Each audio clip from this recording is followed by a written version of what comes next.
Water, the missing nutrient your muscles, cartilage, and joints need.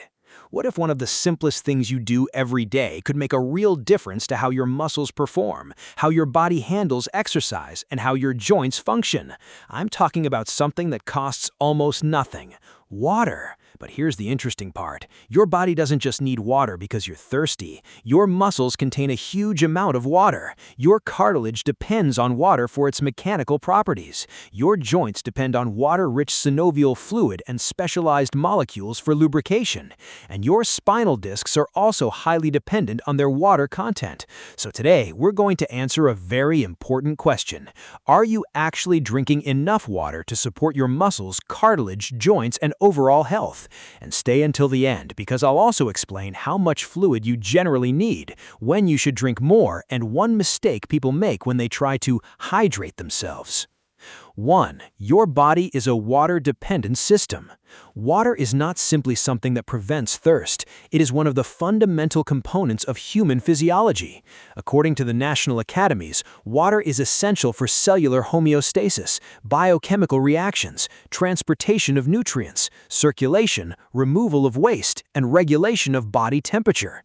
Think about your body like a highly sophisticated machine. Your muscles generate heat. Your blood transports nutrients and oxygen. Your kidneys remove waste. Your joints move thousands of times every day. Your cells constantly perform chemical reactions, and water is involved in virtually all of these processes. So when your body loses water through sweating, urination, breathing, or illness, you don't simply become thirsty. Your entire physiological system has to work harder to maintain balance. 2. Your muscles need water to work properly. Let's start with your muscles. Every time you walk, climb stairs, exercise, lift something, or even maintain your posture, your muscles are working.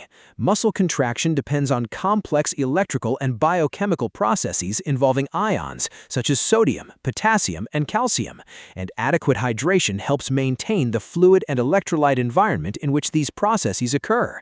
This becomes particularly important during exercise. You sweat, your body loses water, you lose electrolytes as well, and if the fluid deficit becomes significant, exercise performance can suffer.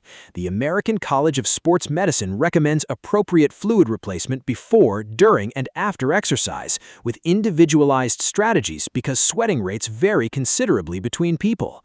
A systematic review and meta-analysis involving 64 trials and 643 participants found that restoring fluids after dehydration improved continuous exercise performance, with the greatest benefit observed during longer exercise and hotter environmental conditions. So if you're exercising in hot weather, don't wait until you're extremely thirsty to think about hydration. Your performance may already be suffering by then. Now, let's talk about your joints. Look at your knee. Every time you walk, your knee experiences load. When you run, climb stairs, or jump, the forces become even greater. So why doesn't bone simply grind against bone? Because your joint contains a remarkable biological system involving articular cartilage and synovial fluid, and water plays an important role in this system. Research describes articular cartilage as a highly water-rich tissue. One review describes cartilage as containing approximately 70% water, while other literature has reported even higher proportions depending on how the tissue is measured. But here's the fascinating part. Cartilage isn't simply a sponge filled with water. It contains a sophisticated extracellular matrix made up of collagen, proteoglycans, and other molecules. Proteoglycans are particularly important because they help cartilage retain water and contribute to its ability to withstand compressive loads. So when you put weight on your knee, cartilage doesn't behave like a simple solid block. Its water-rich structure helps it respond to compression. 4. Water also creates an incredibly low-friction joint surface. Here's one of the most fascinating discoveries in joint science. Healthy cartilage has an extraordinarily low coefficient of friction. Why? Because the surface of cartilage and the molecules within synovial joints create specialized lubrication mechanisms. Research on cartilage lubrication has highlighted something called hydration lubrication. Certain molecules at the cartilage surface expose highly hydrated groups that can retain water while allowing surfaces to slide against one another with remarkably low friction. And synovial fluid isn't just water. It contains molecules such as hyaluronic acid, lubricin, and phospholipids. Together, these components contribute to joint lubrication and protection. So when someone says, "I need water because my joints need lubrication," there is a scientific idea behind the statement. But we need to be precise. Drinking more water does not simply pour water directly into your knee joint. Your body regulates its fluids very carefully. Adequate hydration supports normal physiology, but drinking excessive amounts of water does not automatically rebuild damaged cartilage. That's an important distinction. 5. What about your spinal discs? Now here's another reason water matters. Between many of the bones of your spine are structures called intervertebral discs. These discs help distribute loads and allow movement of the spine. And guess what? Water is extremely important to their mechanical behavior. Research has shown that healthy intervertebral discs have substantial water-holding capacity because of their proteoglycan-rich structure. Injury, aging, and degeneration are associated with changes in tissue hydration and reduced water content. Other research has found that degeneration of the intervertebral disc is associated with reduction in water content, structural changes, and loss of disc height. But again, don't misunderstand this. Drinking water is not a treatment for a herniated disc or severe disc degeneration. If you already have a spinal disorder, you need proper medical assessment and appropriate treatment. The point is that the tissues themselves are highly dependent on water for their normal biological and mechanical properties. 6. What happens when you don't drink enough? Here's where things become particularly important. Your body constantly loses water.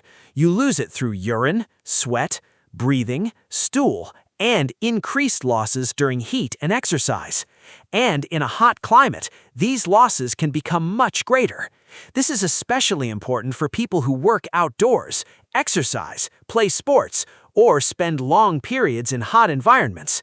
Research and sports medicine guidelines consistently emphasize that dehydration can impair exercise performance, particularly when the body water deficit becomes significant and exercise occurs in heat.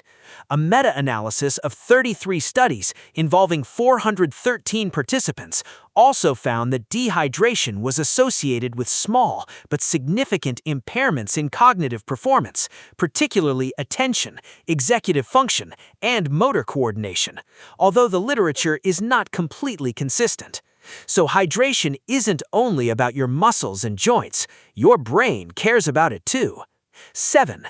How much water do you actually need? Now comes the question everyone wants answered. Doctor, how many glasses of water should I drink every day? And here's where many social media videos get it wrong.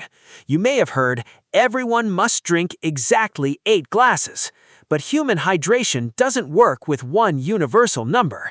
Your needs depend on body size, age, physical activity, climate, sweating, diet, pregnancy or breastfeeding, illness, medications, or kidney or heart conditions.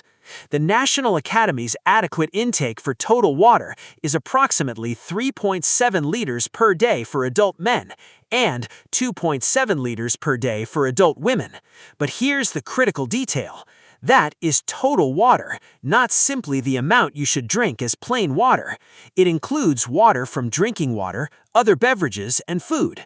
For young adults, the National Academy's data estimated roughly 3 liters from beverages for men and 2.2 liters for women, with the remainder coming from food in those reference populations. So don't panic if you're not drinking 3.7 liters of plain water every day. That's not what the recommendation means. 8. When do you need more?